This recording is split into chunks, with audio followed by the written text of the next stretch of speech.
Selamat pagi Bapak Ibu Saudara sekalian. Selamat datang dalam acara ibadah online bersama saya Pak Saparman. Ibadah ini ditujukan kepada Bapak Ibu Saudara sekalian yang memiliki halangan untuk tidak bisa pergi beribadah di gereja Bapak Ibu Saudara masing-masing.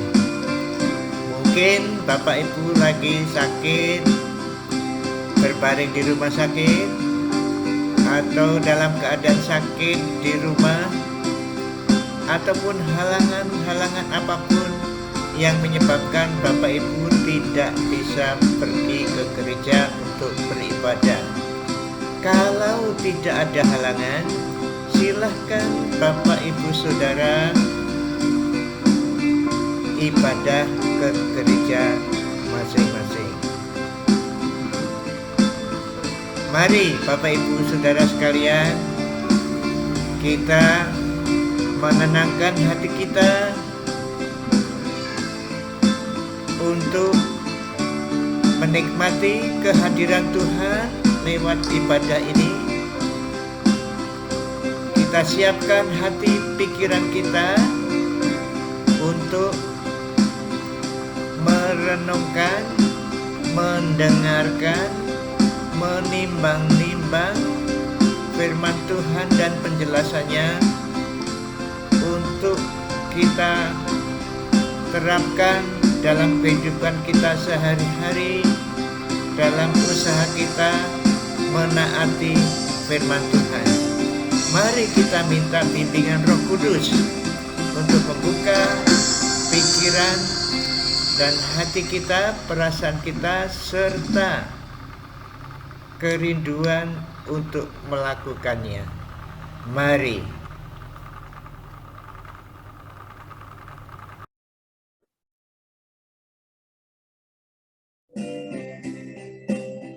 Mari kita berdoa bersama-sama. Bapa kami yang bertahta dalam kerajaan surga, Tuhan Yesus yang duduk sebelah kanan-Mu, dan Allah Roh Kudus yang bersama-sama kami pada saat ini dimanapun kami berada, kami bersyukur karena Engkau telah mengizinkan kami bersama-sama di tempat kami masing-masing untuk menikmati hadirat-Mu dan mendengarkan suara-Mu. Terima kasih Tuhan.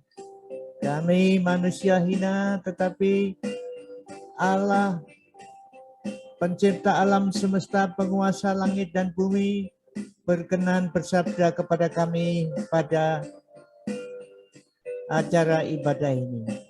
Ya Tuhan, berfirmanlah kepada kami. Kami siap mendengarkan, dan kami berdoa untuk pembicara maupun kami yang mendengarkan, yang akan mendengarkan dari kami. Mohon berkat untuk kami semua. Ya Roh Kudus, tolong kami juga untuk menerapkan apa yang kami peroleh dari ibadah ini, kebenaran yang kami peroleh dari ibadah ini. Terima kasih, kami siap mendengar. Dalam nama Tuhan Yesus. Amin. Bapak, Ibu, Saudara sekalian, khotbah saya pada saat ini kami beri judul, memang ini bahasa Inggris tetapi bisa saya terjemahkan, The Three Endings. 3 orang, ini sebetulnya 3 orang mengakhiri hidupnya. Ada 3 macam orang yang mengakhiri hidupnya. Jadi ada 3 mengakhiri hidup begitu. 3 orang mengakhiri hidup. Bapak Ibu Saudara sekalian, di Manila ada sebuah kuburan, pintu gerbangnya ditulis seperti ini, Today is mine, tomorrow is yours. Ini hari ini milik saya, tapi besok adalah milik Anda. Jadi para pelayat itu diingatkan ya, awas hari ini saya, tapi besok Anda, seperti itu. Nah, saudaraku yang dikasih Tuhan, di pintu gerbang itu yang ditulis ya, di pintu gerbang makam di Filipina tertulis seperti itu. Mengingatkan kita juga ya. Nah, Bapak Ibu Saudara sekalian, semua orang itu hidup sedang antri menuju maut. Bapak Ibu dan Saudara dan saya adalah sebenarnya sedang antri menuju maut. Antri, ini antri. Dan saudara, kematian tidak dapat dihindari. Tapi saya ulangi lagi ini, antri ini ya. Antri ini rupanya semua orang urut. Tidak yang tidak bisa mendahului dan tidak, wah aku pilih yang belakang. Rupanya tidak bisa itu. Ya, tidak bisa menghindari. Jadi kematian tidak dapat dihindari, pasti Bapak Ibu Saudara dan saya akan mati nanti. Mungkin kematian itu dapat diundur, tanda petik, dapat menurut pikiran kita dapat diundur, umur dapat diperpanjang melalui obat-obatan, olahraga, pola makan dan hidup sehat. Ada teknologi katanya itu menurut kita, oh ini memperpanjang umur kelihatannya. Tapi lagi-lagi itu tidak dapat dihindari kematian itu atau maut itu. Nah, kematian pada umumnya tak bisa ditebak juga. Anak muda, anak tua, orang tua, bayi bisa mati. Dan kematian datang setiap saat. Ini pada waktu olahraga ya. Lagi olahraga tiba-tiba mati, ada itu. Juga ini mungkin ada tsunami. Waktu tsunami dulu ya, tiba-tiba orang meninggal sekian ribu orang.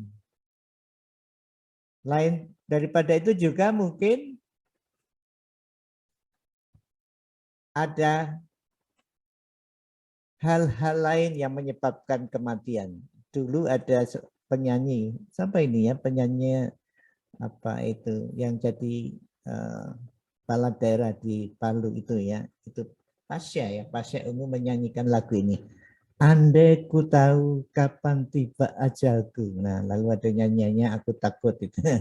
Ya, ya, saudaraku yang dikasih Tuhan, kita akan mati pada suatu saat.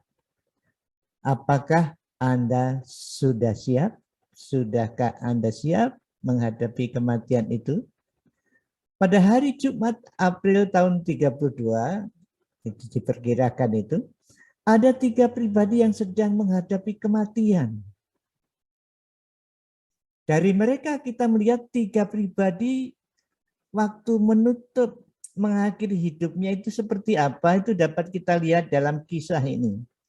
Yaitu, perhatikanlah kisah ini. Ini di dalam Lukas 23 ayat 39 sampai 43. Seorang dari penjahat yang digantung itu menghujat dia, katanya, bukankah engkau adalah Kristus, selamatkanlah dirimu dan kami. Tetapi seorang menegur dia, katanya, tidakkah engkau takut juga tidak kepada Allah sedang engkau menerima hukuman yang sama? Kita memang selain melihat ada 3 macam cara orang mengakhiri hidup dalam ayat itu tadi. Yang pertama, dia mengakhiri hidupnya dengan mati dengan menghujat Mesias, menghujat Yesus, menghujat juru selamat. Itu penjahat yang satu itu ya. Jadi seorang dari penjahat yang digantung itu menghujat dia, katanya, bukankah engkau adalah Kristus, selamatkanlah dirimu dan kami. Jadi ini Yesus disalib dengan diapit 2 penjahat. Penjahat yang satu ini menghujat, bukankah engkau adalah Kristus, yang di tengah, selamatkanlah dirimu dan kami. Bapak Ibu Saudara sekalian, kegiatan penjahat ini yaitu menghujat. Berulang-ulang menghujat. Ini kalau saya baca dari bahasa aslinya itu ya, eblasmei, ya, eblasphemei auton. Itu imperfect kalau dalam bahasa Inggris ya, itu ada tense yang menunjukkan ini suatu kegiatan di masa lalu yang panjang atau yang berulang-ulang itu bagus. Jadi berulang-ulang menghujatnya ini dengan terus mengatakan itu present tense. Jadi menghujat berulang-ulang dengan kata-kata itu. Bukan sekali ya. Ya engkau Yesus, engkau Kristus, selamatkanlah dirimu dan saya. Ya Yesus, engkau Kristus katanya. Coba selamatkan dirimu dan selamatkanlah saya. Seperti itu. Nah, pandangan hidupnya seperti ini tadi. Mesias tidak dapat menyelamatkan. Itu tidak dapat menyelamatkan diri sendiri Kristus itu. Apalagi menyelamatkan kita. Makanya dia mengecek itu ya. Bukankah engkau adalah Kristus? Selamatkan dirimu dan kami. Nah itu dia ngecek ini. Mengucap lagi. Ya, dia memandang bahwa Yesus yang disalibkan itu tidak mampu menyelamatkan dirinya, apalagi menyelamatkan kami, penjahat itu. Hidup itu fisik pikirannya saja, mungkin secara materi saja ya. Pikirannya keselamatan jasmani ya, jadi supaya diselamatkan tidak jadi disalib begitu ini. Ya, itu tidak, pikirannya hanya itu bahwa hidup itu terdiri hidup lalu mati begitu saja. Hanya masalah materi. Let us drink, eat, marry, tomorrow die. Seolah-olah seperti motonya atau apa namanya itu, motonya itu hari kita minum, makan, menikah, lalu besok akan mati. Jadi sekarang ini minum-minum, makan-makan, menikah, hubungan seks begitu. Karena besok akan mati, ya kita nikmati saja makan, minum, dan nikah itu. Itu pikiran si penjahat tadi. Hidup itu bukan seperti itu sebenarnya. Bukan hanya fisik saja, bukan hanya makan, minum, lalu kegiatan fisik seperti itu tidak dikatakan di situ menikah ya. Bukan seperti itu hidup itu. Hidup itu menurut ini ada Dr. Duncan McDougall mengatakan seperti ini. Jadi dalam hidup itu ada roh. Manusia itu ada roh. Lalu dia mengadakan perjuangan. Jika ada roh, tentu haruslah ada memakan tempat. Artinya kalau benda itu, roh itu benda, kata benda ya, itu mestinya memakan tempat atau ruang, harus ada di ruangan. Kemudian juga harus dapat diukur, yaitu pemikirannya ya. Pastilah terdiri dari substansi tertentu. Jadi ada fakta substansi tertentu dia memakan ruang itu ya, seperti itu karena itu benda. Tuh. Tapi benda bukan fisik nih ya. Lalu begini, dia mengadakan percobaan itu adalah pada saat manusia mati, jadi itu mau mati begitu, sekarat begitu, lalu diadakan percobaan pakai apa itu, alat pengukur berat yang sangat sensitif sekali ya, sampai keringat pun bisa diukur beratnya itu. Jadi pada saat manusia mati secara instan ternyata itu kehilangan berat. Jadi pada saat mati begitu ternyata ditimbang, oh beratnya berkurang seperti itu. Sebaliknya kalau kata sekarat waktu mati tidak kehilangan berat. Jadi dicoba kata mau mati begitu ditimbang sebelumnya dan sesudahnya itu tidak kehilangan berat. Percobaan diulangi lagi tahun 1966, hasilnya sama. Jadi ada benda tak kelihatan dalam manusia yang disebut ini roh. Itu ada waktu mati itu hilang begitu. Sehingga beratnya turun. Dan di dalam Alkitab memang ketika itulah Tuhan Allah membentuk manusia itu dari debu tanah dan menghembuskannya nafas hidup ke dalam hidungnya. Demikianlah manusia itu menjadi makhluk yang hidup. Jadi manusia terdiri dua, yaitu yang pertama itu materi, debu dan tanah. Yang kedua adalah nafas hidup atau material, yaitu tidak materi ya, tidak kelihatan itu. Itu baru namanya makhluk yang hidup. Nah, itu makhluk hidup. Gambarannya seperti ini ya. Di materi plus non materi sama dengan makhluk hidup. Tapi itu yang membuat Tuhan ya, yang menjadikan itu Tuhan. Nah, ini debu dan tanah itu dibentuk, kemudian ada nafas Allah itu dimasukkan seperti ini, barulah jadi yang namanya makhluk hidup atau manusia. Gambarannya seperti itunya ya. Nah, pada waktu meninggal, non materi roh dan materi tubuh berpisah. Menurut Pengkhotbah 12 ayat 7, ya ini bahasa Ibrani, mungkin bacanya seperti itu. Ya seperti itu ya, bacanya itu apa? Wusal hi apar apa arat kusehaya wuharu tasuk, seperti itu. Itu artinya seperti ini. Dan debu kembali menjadi tanah seperti semula, dan roh kembali kepada Allah yang mengaruniakannya. Nah, seperti itu. Saudaraku yang dikasih Tuhan, pada akhirnya saudara dan saya, roh dan tubuh kita ini akan dipisahkan. Materi kembali kepada tanah, debu, yang non materi, yang roh itu pergi kemana? Kalau pengkhotbah tadi mengatakan pergi ke Allah, itu bagi orang yang tertentu, itu dikatakan di sana kalau membaca teks dalam ayat-ayat sebelum dan sesudahnya. Jadi ada seorang ateis namanya, bacanya saya tidak tahu nih, Voltaire itu orang ateis yang mengolok-olok orang percaya. Wah, orang Kristen itu apa itu? Tapi waktu mati sekarat, dia berteriak terus, merasa ditinggalkan Allah. Berseru keras mengerikan, oh Kristus, oh Yesus Kristus. Dokter putus asa, teman dekat ngeri menunggunya. Perawat yang dibayar takut sama Voltaire ini, marah, putus asa, mengakhiri hidupnya dengan kengerian. Orang tidak percaya Tuhan ini mengakhiri hidupnya dengan kemarahan, putus asa, dengan ngeri sekali, mengalami kengerian.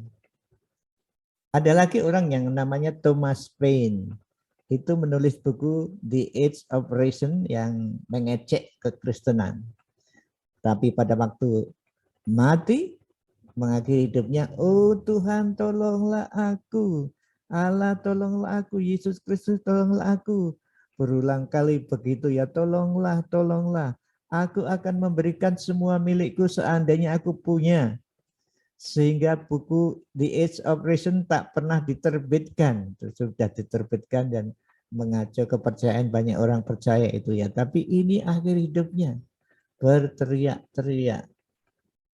Tetapi terlambat itu ya. Lalu ada lagi namanya Thomas Hobbes. Dia mengatakan, saya sedang mengambil satu lompatan yang menakutkan dalam kegelapan. Ini mengakhiri hidupnya seperti ini. Inilah orang-orang yang tidak percaya kepada Tuhan Yesus, tidak percaya kepada Mesias. Jadi usul saya saudara, tentu Anda tidak akan mengakhiri hidup seperti mereka, bukan? Kalau begitu, pastikan keyakinan Anda, Yesus yang disalib bersama-sama penjahat itu adalah juru selamat yang menyelamatkan orang berdosa, kita semua ini, untuk diampuni dosanya sehingga bisa bersekutu dengan Allah yang Maha Kudus. Perhatikan kerohanian Anda ya. Jangan hanya memikirkan perkara-perkara jasmani, makan, minum, rezekinya, tapi juga nilailah diri Bapak Ibu Saudara. Sudahkah Bapak Ibu dan saya percaya kepada Tuhan Yesus sebagai Tuhan dan Juru Selamat? Karena kita orang berdosa, tidak bisa dengan usaha sendiri masuk surga, itu tidak mungkin. Karena sudah dosa terpisah dari Allah. Satu-satunya cara yaitu menerima pengorbanan Yesus sebagai ganti kita untuk pengampunan dosa dan mempercayakan diri kita kepadanya. Nah, yang kedua, orang yang kedua mengakhiri hidup itu second endingnya, orang kedua itu ada yang mati menghadap Mesias. Kalau tadi mati menghujat, sekarang ada penjahat satunya menghadap Mesias, menyadari dan menghadap.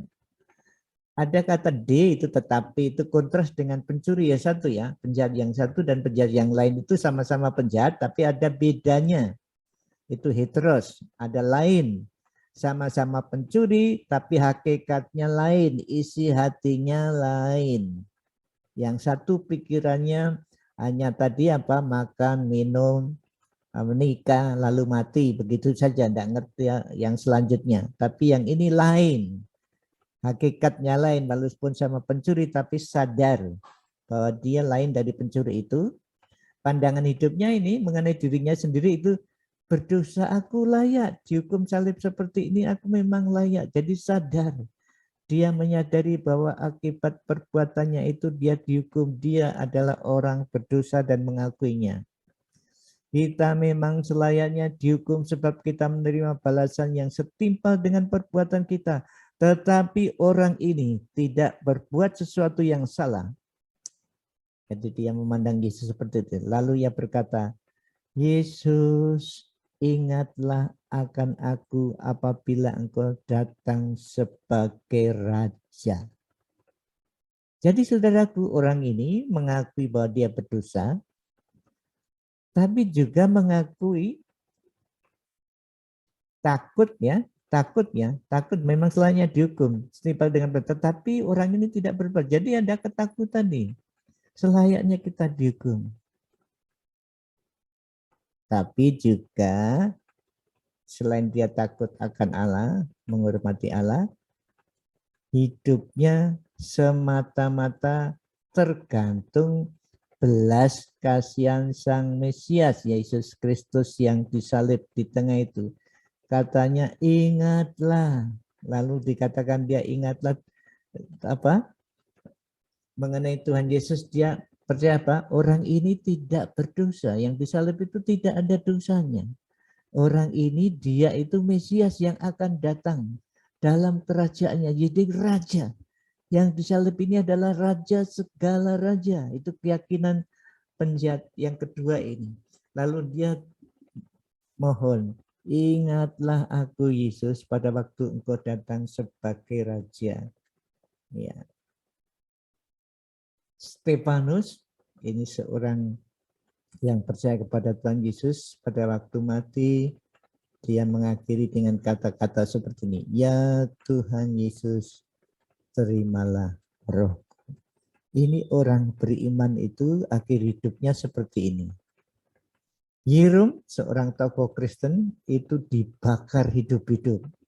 Tetapi dia mengatakan, jiwa yang terbakar ini aku persembahkan kepadamu Kristus.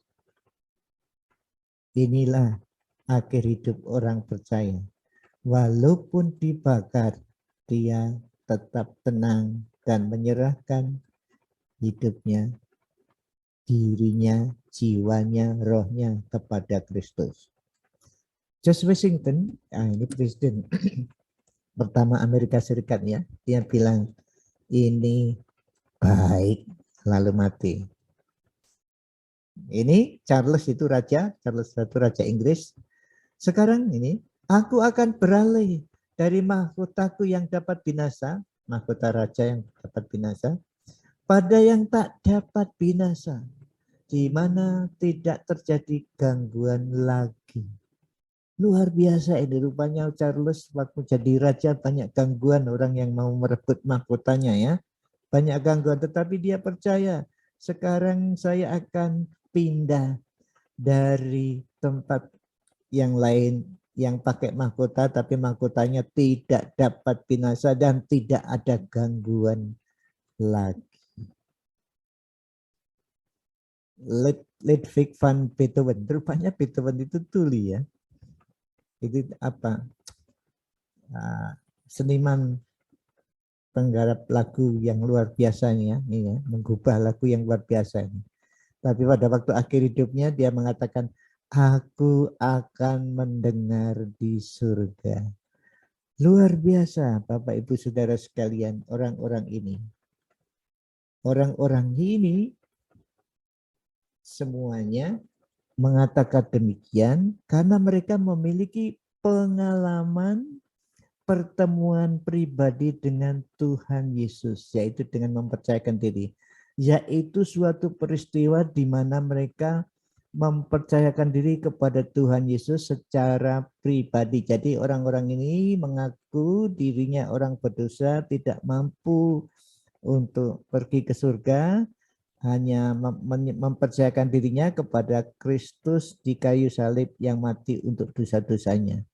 Itu pengalaman yang namanya single, satu kali pengalaman personal, pengalaman pribadi, peristiwa pengalaman pribadi satu kali terjadi pada saat seorang itu sadar dia orang berdosa, kemudian terima Tuhan Yesus sebagai Tuhan dan Juru Selamat. Bagaimana dengan Anda? Pernah punya pengalaman seperti ini? Kalau belum, mari akui dosa kita, kemudian percaya kepada Tuhan Yesus yang mati di kayu salib untuk dosa-dosanya. Saya orang berdosa Tuhan, mohon ampun. Saya percaya Tuhan Yesus mati di kayu salib untuk saya. Terimalah saya. Amin. Begitu saja ngomong sama Tuhan Yesus. Third ending. Jadi ini orang ketiga yang mengakhiri hidupnya. Mati menghidupkan manusia. Ini Tuhan Yesus ya. Tadi dua penjahatnya. Satu menghujat, tapi satu menghadap. Tetapi ini menghidupkan. Ia sendiri mengatakan, kata Yesus kepadanya, aku berkata kepadamu, sesungguhnya hari ini juga engkau akan ada bersama-sama dengan aku di dalam Firdaus.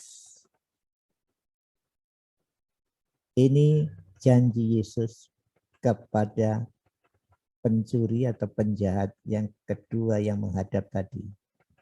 Pencipta semesta berkata sendiri kepada pencuri yang berdosa itu, bahwa hari ini akan bersama Tuhan di Firdaus. Lukas menulis Injilnya untuk menjelaskan bahwa sebab anak manusia, Tuhan Yesus, datang untuk mencari dan menyelamatkan yang hilang. Dan puncaknya, yaitu karyanya mati di kayu salib itu, dalam usahanya ini adalah mati di salib.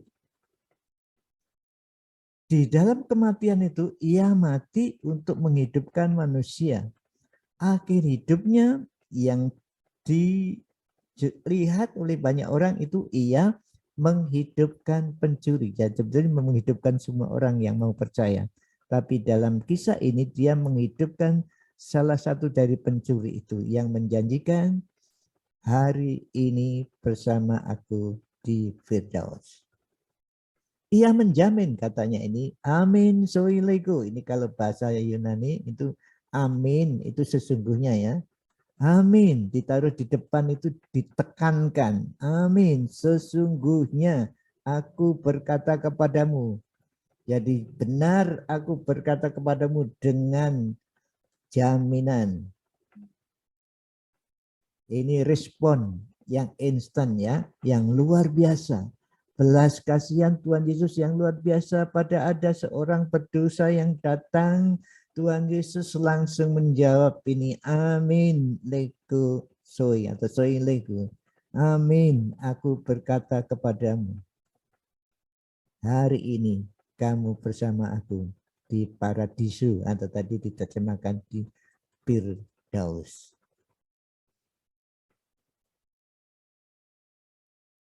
Ini namanya futur predictive, pasti akan bersama-sama itu ada kata is.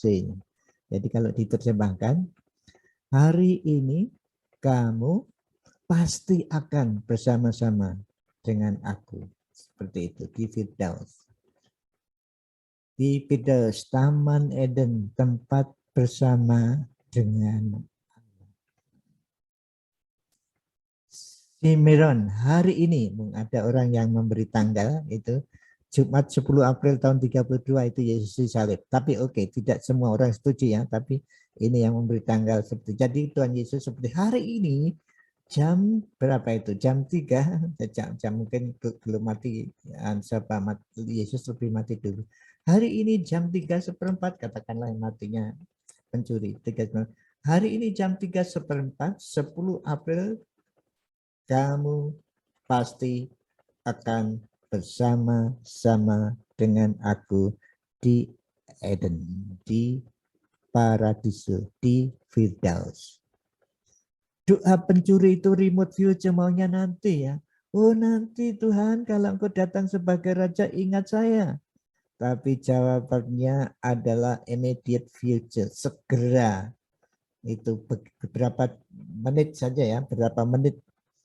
Itu maunya nanti saja, tapi Tuhan Yesus menjawab beberapa menit sekarang. Itu akan, maaf, pasti akan. Pada waktu mati itu sekali itu langsung bersama-sama dengan Tuhan di Firdaus. Dengan aku. Luar biasa saudara. Pencuri, orang berdosa, hidupnya penuh dengan dosa, tapi pada waktu bertobat mati bersama-sama dengan Tuhan Yesus, Allah yang Maha Kudus. Orang berdosa, hidupnya dosa terus. Tapi pada saat bertobat, saat itu juga dia bersama Allah yang Maha Kudus. Ini anugerah atau kasih karunia yang luar biasa yang diberikan kepada siapa saja, termasuk pencuri tadi. Saat-saat kita mengenang pengorbanannya, marilah kita mengenang pengorbanannya. Tuhan Yesus mati di kayu salib, mari kita kenang. Tapi mengenangnya dengan merenungkan penderitaannya, betul bagaimana Tuhan Yesus menderita untuk kita. Tetapi lebih daripada itu, mengingat saudara-saudara kita yang belum percaya, supaya bisa percaya seperti pencuri itu, sehingga pada waktu meninggal saat itu juga bersama-sama dengan Tuhan di Firdaus. Tuhan memberkati. Amin. Mari kita berdoa. Mari kita berdoa. Bapa, terima kasih atas firman-Mu yang indah. Kami berdoa kalau di antara kami yang mendengar ini yang belum percaya kepada Tuhan Yesus, biarlah Roh-Mu menarik mereka untuk hari ini percaya kepada-Mu. Bagi kami yang sudah percaya Tuhan, terima kasih atas janji-Mu yang luar biasa itu. Pada saat kami meninggal, kami bersama dengan Engkau di Firdaus. Terima kasih Tuhan. Terima kasih. Saudara-saudaraku yang dikasih Tuhan, kita telah mendengar firman Tuhan. Mari kita melakukan firman Tuhan. Kasih karunia dari Allah Bapa, damai sejahtera dari Tuhan Yesus Kristus, bersama-sama dengan penghiburan, dorongan dari Allah Roh Kudus, menyertai saudara dan saya dari hari ini sampai selama-lamanya. Amin.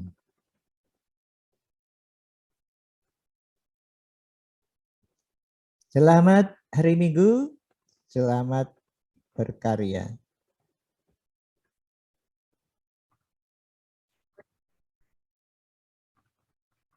Terima kasih Bapak Ibu Saudara sekalian telah mengikuti ibadah bersama saya, Pak Saparman. Kalau di antara Bapak Ibu Saudara punya usulan, punya kritik, punya saran, silakan menghubungi kami. Saparman 0818979114 kalau itu WA. Kalau email saparman2021@gmail.com. Kami terima dengan gembira dan terima kasih. Biarlah kebaktian kita semakin hari semakin jadi berkat bagi kita semua. Tuhan Yesus memberkati Bapak Ibu Saudara sekalian dan saya. Amin.